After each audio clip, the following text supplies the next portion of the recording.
धम्मपद के सूत्र 28 में जेतवन में महाकश्यप थेर को उपदेश करते हुए कहते हैं कि जब पंडित अप्रमाद से प्रमाद को दूर कर देता है तब वह प्रज्ञा के प्रासाद पर चढ़कर शोक रहित होकर शोकाकुल मूर्ख लोगों को इस प्रकार देखता है जिस प्रकार कोई पर्वत पर खड़ा हो धरती के लोगों को देखता है।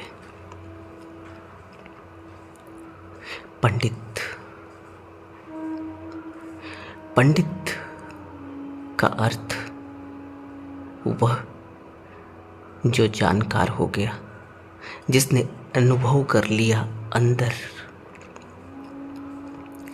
पंडित का अर्थ यह नहीं कि उसने किताबें पढ़ ली, उसने ग्रंथों को रट लिया और वह उन ग्रंथों से, उन किताबों से अब लोगों को समझाने लगा है। इसको बुद्ध पंडित नहीं कहते। बुद्ध पंडित कहते हैं वह जिसने अपने अंदर अनुभव किया है, जिसने जिया है, जिसने जाना है, जिसका व्यक्तिगत अनुभव है, किसी और के अनुभव पर नहीं, अपने अनुभव पर जो बात करता है वह पंडित। और जब पंडित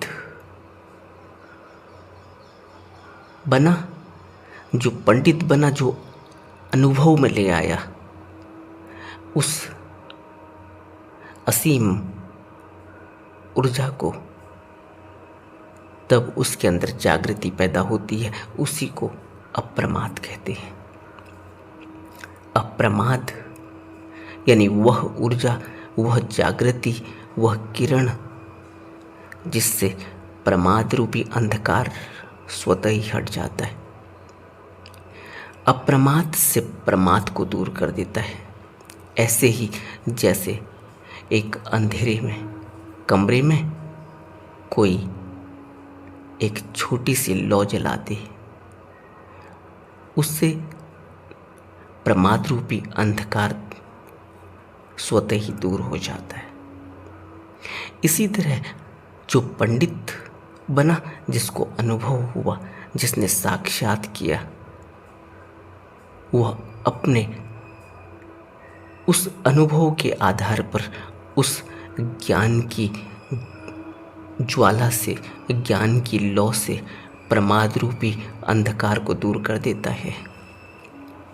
तब वह प्रज्ञा के प्रसाद पर चढ़कर, तब उसके अंदर जो विवेक खुलता है, जो प्रज्ञा पैदा होती है, उस प्रज्ञा पर चढ़कर, उस प्रज्ञा रूपी महल पर चढ़कर वह शोक रहित होकर, जिसको प्रज्ञा मिली, जिसको विवेक मिला, वही आत्मदृष्टि से मुक्त होता है और वही अनित्यता को समझता है।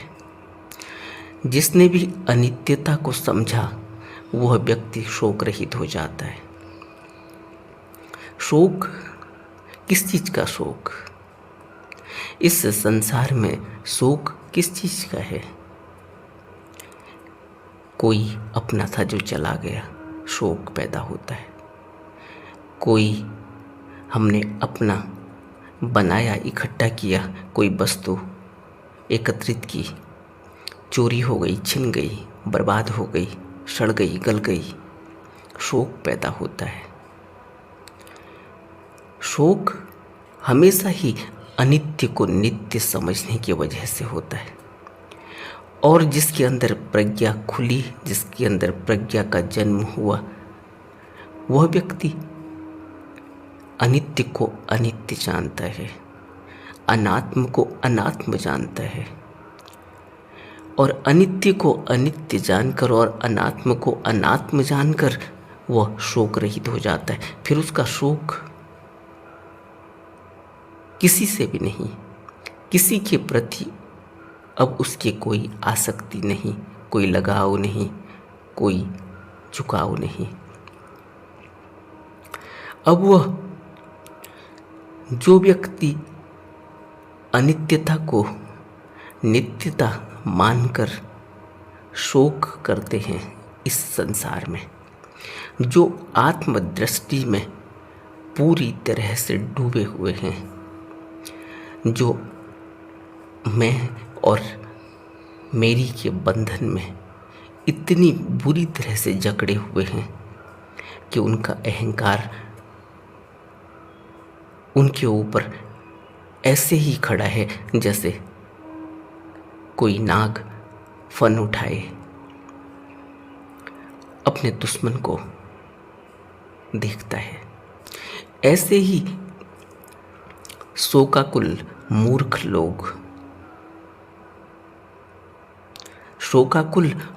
लोग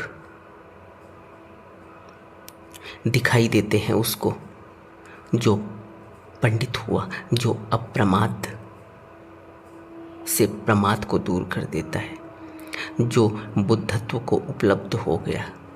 वह शोकाकुल मूर्ख लोगों को ऐसे ही देखता है जैसे कोई पर्वत पर खड़ा होकर धरती के लोगों को देखता है। इतना विराट हो जाता है। विराट इस वजह से कि प्रज्ञा, विवेक और फिर बोधि की जागृति उसको इतना बड़ा बना देती है, उसके अंदर इतना विराट पैदा हो जाता है कि वह ऐसे ही होता है जैसे कोई पर्वत पर खड़ा हो और नीचे धरती को देखता हो, धरती के लोगों को देखता हो। ऐसे ही जो व्यक्ति अप्रमादी हुआ, जो व्यक्ति प्रज्ञा को उपलब्ध हुआ, वह एक साधारण इस संसार में फंसे हुए दुख में डूबे हुए लोगों को, मूर्ख लोगों को देखता है। लेकिन मूर्ख लोगों को जब बुद्ध कहते हैं तो मूर्ख लोगों को देखकर वह उनकी हंसी नहीं उड़ाता, उन पर करुणा और दया का भाव पैदा होता है। उसको हमेशा ही प्रमादी को देखकर उसको प्रमाद से ऊपर उठाना चाहता है। जो भी पंडित है वह अपने पांडित्य को बांटता है, वह अपने पांडित्य का डंका नहीं पीटता, वह अपने पांडित्य का अहंकार नहीं करता। अगर वह अहंकार करता है तो फिर वो पंडित है ही नहीं। अहंकार का अर्थ है कि अभी आत्मदृष्टि है, और आत्मदृष्टि जिसको है वह पंडित नहीं, वह पंडित हो नहीं सकता। पंडित होने का अर्थ ही यही है कि अब उसको ऐसा शिखर मिला है, अब वह इतना विराट हुआ कि उसे नीचे जो भी प्राणी दुख में है, जो भी प्राणी फंसा हुआ है, वह हर प्राणी को नीचे जमीन पर फंसा हुआ ही देखता है। हालांकि प्राणी को अपनी गति दिखाई नहीं देती। क्यों? क्योंकि वह प्रमाद को ही गले लगाकर बैठा है, वह प्रमाद में आनंदित है, वह प्रमाद में अभी और रस खोज रहा है, और अच्छा हो जाए, और अच्छा हो जाए। लेकिन पंडित जब प्रमादी को देखता है तो उसको करुणा आती है, दया आती है, वह उसको प्रमाद से निकालना चाहता है। इसीलिए तो हर पंडित इस संसार में आकर लोगों का भला करना चाहता है, उनको इस भाव से ऊपर उठाना चाहता है। उसको बुद्ध पंडित कहते हैं। ऐसी ही एक कथा महाकाश्यप जिसको भगवान यहाँ उपदेश दे रहे हैं। महाकाश्यप बुद्ध के परम शिष्य थे और राजगृह के पास ही एक गुफा में रहते थे, वहीं ध्यान साधना करते। एक दिन महाकाश्यप के मन में विचार आता है कि अलौकिकता को प्राप्त होकर फिर पूर्व जन्मों को देखते हैं। जानना चाहते थे कि पूर्व जन्मांतर कितने जन्म पूर्व में हो चुके हैं, दिव्य दृष्टि से जानना चाहते थे। और इस दृष्टि से इस बात को मन में बैठाकर वह गुफा में ध्यानस्थ थे और भगवान आसपास अपने दिव्य चक्षु से, जैसे कि एक गुरु की नज़र अपने शिष्य पर रहती है। शिष्य को पता भी नहीं होता, शिष्य तो सोचता है कि गुरु कहीं 7 समुंदर पार बैठा हुआ है, कहीं दूर, जहाँ से दिखाई भी नहीं देता। लेकिन गुरु की दिव्य दृष्टि ऐसी है कि वो हर शिष्य के अंदर देख रहा होता है, झांक रहा होता है। बुद्ध ने अपने दिव्य दृष्टि से महाकाश्यप को देखा, महाकाश्यप के अंदर उठे हुए विचार को देखा और भांप लिया कि यह अपना समय गंवा रहा है, कि यह दिव्य दृष्टि इसलिए प्राप्त करना चाहता है कि यह अपने पूर्व के जन्म जन्मांतरों को जाने समझे। बुद्ध महाकाश्यप के ध्यान में प्रकट हुए और महाकाश्यप को कहा, महाकाश्यप, प्राणियों के जन्म और मरण की अनंत श्रृंखला है, तुम इसकी गणना नहीं कर पाओगे और तुम्हारे लिए यह अच्छा भी नहीं है। तुम इसमें ही लगे रहोगे, इसमें ही अनंत जन्मों तक लगे रहो, तब भी ये गिन नहीं सकते कि कौन सा जन्म कब कहाँ कैसे हुआ था, क्योंकि इसकी गणना साधारण मनुष्य के बस की बात नहीं। अनंत जन्मों की श्रृंखला है, अनगिनत जन्मों की श्रृंखला है। यह तो केवल बुद्धों का काम है। तुम इस चक्कर में मत पड़ो, प्रमाद को छोड़ो और अपने को उस द्वीप पर स्थापित करो जहां से तुम्हें अप्रमाद मिले और अप्रमाद मिलने के बाद स्वतः ही तुम्हें यह सब कुछ महसूस होने लगेगा। लेकिन अभी नहीं, अभी अगर तुमने इस संकल्प के साथ ध्यान किया तो तुम्हें कुछ नहीं मिलेगा। तथागत ने यह बात कही, महाकाश्यप के समझ में आ गई। महाकाश्यप ने वह संकल्प छोड़ दिया। तब बुद्ध ने भिक्षुओं को उपदेश देते हुए कहा कि जब विद्वान उत्साह या उद्योग के द्वारा आलस्य को छोड़ देता है, उसका त्याग कर देता है, उसे धकेल देता है, तब वो प्रज्ञा रूपी किले पर आरूढ़ हो जाता है और प्रज्ञा रूपी किले पर पहुंचते ही वह शोक रहित हो जाता है।